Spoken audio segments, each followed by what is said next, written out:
বাজার থেকে চারাপোনা এনেছিল রুই মাছ। এই রুই মাছের ঝোল প্রথমে মাছগুলিকে ভালো করে ধুয়ে মাছগুলিকে নুন হলুদ মাখিয়ে তেল গরম করে কড়াইতে প্রথমে মাছগুলিকে ছেড়ে নিই। মাছগুলো এক পিঠ ভালো করে ভাজা হয়ে গেলে আর এক পিঠ ভালো করে ভেজে নিই। বন্ধুরা, আমি নতুন ঠিকমতো এডিটিং করতে জানি না, তোমরা আমাকে প্রচুর ভালোবাসা দাও, সাবস্ক্রাইবটা করে দাও, দিলে আমি করবো আরও ভালো ভিডিও। আমাদের গ্রামে এইভাবে চারাপোনা রান্না করা হয়। তাহলে মাছগুলিকে ভালো করে এপিট করে লাল লাল করে ভেজে মাছগুলিকে তুলে নেব। তুলে নেওয়ার পরে মাছগুলিকে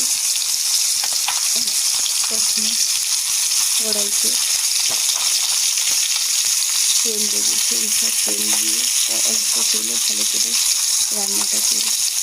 কড়াইতে অল্প করে তেল দিয়ে ভালো করে পেঁয়াজ, আদা, রসুন, শুকনো লঙ্কা দিয়ে ভালো করে বেটে বাটা মশলা ভালো করে দিয়ে কষিয়ে ভালো করে মশলা ভেজে উঠলে ওর মধ্যে জল ঢেলে দিয়ে সেই মশলা দিয়ে বাটার জল ঢেলে দিয়ে কিছুক্ষণ পর্যন্ত ওগুলোকে ভালো করে কষিয়ে নেব।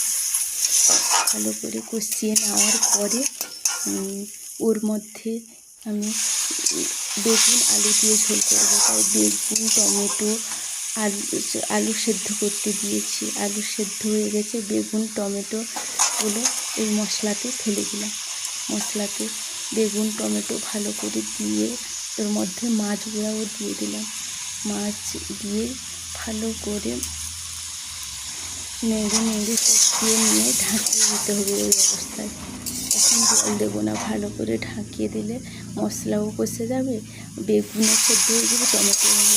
মশলা কষানোর পরে এর মধ্যে সেদ্ধ করে রেখেছি আগে থেকে এই আলুগুলো কেটে দিয়ে দিলাম। আমি এখানে কিন্তু ভাজিনি আলুগুলো, বেশি করে তেল দিয়ে ভাজলে শরীরের এমনিতে বেশি তেল খেলে শরীরের পক্ষে খুবই খারাপ। এগুলো এই রান্নাটা সবাই খেতে পারবে, কম তেলে শরীর সুস্থ আর পেট ঠান্ডার ঝোল। নর্মালি ভালো কাটাপোনা মাছ এসছে, এর ভালো করে কম তেল দিয়ে ঝোল রান্না করলে এমনিতেই খুব টেস্ট হয়। তো স্বাদ মতো নুন দিয়ে ভালো করে গরম জল করে রেখেছি। এই গরম জলটা ওর মধ্যে ঢেলে দিয়ে কিছুক্ষণ ফুটিয়ে গ্যাসের আঁচটা বন্ধ করে ভালো করে চেখে নিয়ে দেখবো যে নুনটা ঠিক হয়েছে, তাহলে এবার তুলে নিয়ে ঢেলে অসাধারণ মাছের ঝোল। এরকম তোমরা ট্রাই করো, খুব সুন্দর লাগবে। আমাদের গ্রামে এইভাবে কম তেল মশলায় সবাই যাতে খেতে পারে, বাচ্চা থেকে বুড়ো, এরকম ঝোল করা হয়। তারপরে